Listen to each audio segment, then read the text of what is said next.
Hi, good morning all. ഇന്ന് പാലക്ക് കൊണ്ടുള്ള 2 items കാണിക്കുന്നുണ്ട് കേട്ടോ ഞാൻ ഈ വീഡിയോയിൽ. പിന്നെ ഒരു അൺബോക്സിങ്. ആദ്യം ഞാൻ പാലക് ദാൽ കാണിക്കുകയാണ്. ചപ്പാത്തിക്ക് വേണ്ടിയിട്ടുള്ള കറി കേട്ടോ.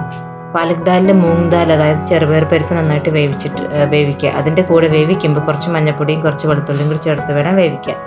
പിന്നെ അത് വെന്ത് കഴിഞ്ഞിട്ട് നമുക്ക് വേണ്ടത്രയും പാലക്ക് ഇട്ട്, പാലക്കിന് അത്ര വേവില്ല, ഒരു 1 to 2 minutes അടച്ചിട്ടാൽ മതി, വെന്തോളും. അതിനുശേഷം ഞാൻ ടൊമാറ്റോ ഇട്ടിട്ടില്ല കേട്ടോ. ടൊമാറ്റോ ഇട്ടതൊരു ബഹളമുള്ള കറിയാവണ്ട വെച്ചിട്ട്. പിന്നെ അത് പാലക്ക് വെന്ത് കഴിയുമ്പോൾ തടുക്ക കൊടുക്കുക. തടുക്കയിൽ നമ്മൾ നെയ്യിലാണ് കേട്ടോ മൂപ്പിക്കേണ്ടത്. ജീരകവും പിന്നെ കുറച്ച് മുളക് പൊടി മാത്രം ഞാൻ മൂപ്പിച്ചിട്ടിട്ടുള്ളൂ.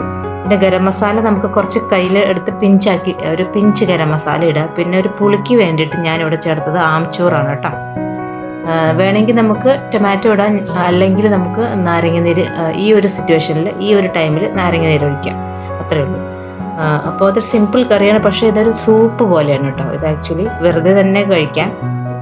അപ്പോൾ പാലക്കിൻ്റെ എന്ത് കറി വയ്ക്കുമ്പോൾ നമ്മൾ ഉപ്പ് സൂക്ഷിച്ചിടണം. എന്താണെന്ന് വെച്ചാൽ പെട്ടെന്ന് ഉപ്പ് അങ്ങോട്ട് കൂടുതലാവാൻ ഞാൻ ശ്രദ്ധിക്കാറുണ്ട്, കൂടുതലാവണ പോലെ തോന്നാം. അപ്പോൾ പാലക്കിൻ്റെ എന്ത് കറിക്ക് ഉപ്പ് കുറേശ്ശെ വേണം ചേർക്കാനായിട്ട്. അപ്പോൾ അത് ചപ്പാത്തിക്കുള്ള കറിയാണ്. അസിറ്റീസ് വെറുതെ ഇങ്ങനെ സൂപ്പ് പോലെയും നമുക്ക് കുടിക്കാവുന്ന സാധനം കേട്ടോ. പിന്നെ ഞാൻ ഉണ്ടാക്കിയത് നമ്മുടെ സാധാരണ ഒരു തോരൻ, പാലക്കിൻ്റെ. നമ്മൾ ഏത് ചീരത്തോരൻ വെക്കണ പോലെ തന്നെ നമ്മുടെ കടുകും ഉഴുന്ന് പരിപ്പൊക്കെ വഴറ്റിയിട്ട് കുറച്ച് സവാള അല്ലെങ്കിൽ ചെറിയ ഉള്ളി, ആക്ച്വലി ഞാനിപ്പോൾ ചെറിയ ഉള്ളി ഇട്ടത് കേട്ടോ. ചെറിയ ഉള്ളിയും പച്ചമുളക് ഇട്ട് വഴറ്റി പാലക്കിടുക. പിന്നെ കുറച്ച് മഞ്ഞൾപ്പൊടിയും തേങ്ങ ചിരണ്ടിയും കൂടി ഇട്ടാൽ നമ്മുടെ തോരനായി. പാലക്കിന് ഒട്ടും കുക്കിംഗ് ടൈം ഇല്ല, 2 minutes മാക്സിമം, അത് മതി. ഞാൻ തേങ്ങ ലാസ്റ്റ് വെറുതെ ഇങ്ങനെ ചേർക്കുക ചെയ്തേനെ. ഇനി ഇത് നമ്മുടെ ഇൻഡസ് വാലിയുടെ ഒരു കുക്കറാണ് കേട്ടോ. ഒരു 3.5 ലിറ്ററിൻ്റെ കുക്കർ കേട്ടോ. ഇന്നലെ വന്നതാണേ. ഇത് കുറച്ച് വരാനായിട്ട് 2 ആഴ്ച എടുത്തു കേട്ടോ ഓർഡർ ചെയ്തിട്ട്.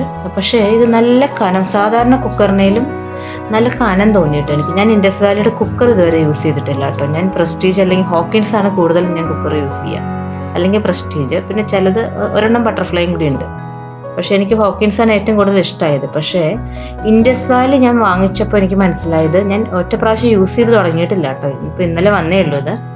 എനിക്ക് മനസ്സിലായത് എന്താണെന്ന് വെച്ചാൽ നല്ല കനമുണ്ട് കുക്കറിന്. അതുപോലെ ഇപ്പോൾ ഇതിൻ്റെ ഞാൻ എടുക്കുമ്പോൾ തന്നെ നമുക്ക് നല്ല കനം ഫീൽ ചെയ്യുന്നുണ്ട്. അപ്പോൾ എനിക്ക് തോന്നുന്നു ചുവട് കട്ടിയുള്ള ഒരു പാത്രം ആയിട്ട് നമുക്ക് എന്ത് സാധനം ഉണ്ടാക്കാൻ വേണ്ടിയിട്ട് യൂസ് ചെയ്യാൻ പറ്റും. നമ്മൾ സാധാരണ എന്താ പറയുക, കുക്കറുകൾക്ക് ചിലതിനൊന്നും എനിക്ക് അങ്ങനെ കനം ഫീൽ ചെയ്യാറില്ല കേട്ടോ. ഇതിന് നല്ല ഉള്ളിലൊക്കെ നല്ല വായ്വട്ടമുണ്ട്, പിന്നെ നല്ല കനമുണ്ട്, വിൻഡ് വെയിറ്റ് ഒക്കെ കണ്ടില്ലേ. അപ്പോൾ എനിക്ക് എന്തോ നല്ല ഇഷ്ടമായി. ഞാൻ എന്തായാലും യൂസ് ചെയ്തതിന് ശേഷം പറയാം കേട്ടോ അതിൻ്റെ റിവ്യൂസ്. കാണുമ്പോൾ എനിക്ക് നല്ല ഇഷ്ടമായി. പിന്നെ ഇത് അടുത്ത ദിവസത്തെ ലഞ്ച് മെനു ആണ് കേട്ടോ. ലഞ്ച് ചോറുണ്ട്. ഇതെൻ്റെ ഫേവറേറ്റ് കറിയാണ്, മത്തങ്ങപ്പുളിയും കറി. ഞങ്ങൾ ലഞ്ചിന് മിക്കവാറും വെജായിരിക്കും, ചിലപ്പോഴേ നോൺ വെജ് വയ്ക്കത്തുള്ളൂ. പിന്നെ അച്ചിങ്ങ പയർ മെഴുക്ക് പുരട്ടി. ഞങ്ങളിവിടെ എറണാകുളത്തിൽ അച്ചിങ്ങ എന്നാണ് ഇതിന് പറയുന്നത്, അതായത് ലോങ് ബീൻസ്. നമ്മുടെ ചില ആൾക്കാർ പയർ എന്ന് പറയും. അച്ചിങ്ങ പയർ മെഴുക്ക് പുരട്ടിയാണ് ഇന്നത്തെ ലഞ്ച്. അത്രയേ ഉള്ളൂ. Thank you.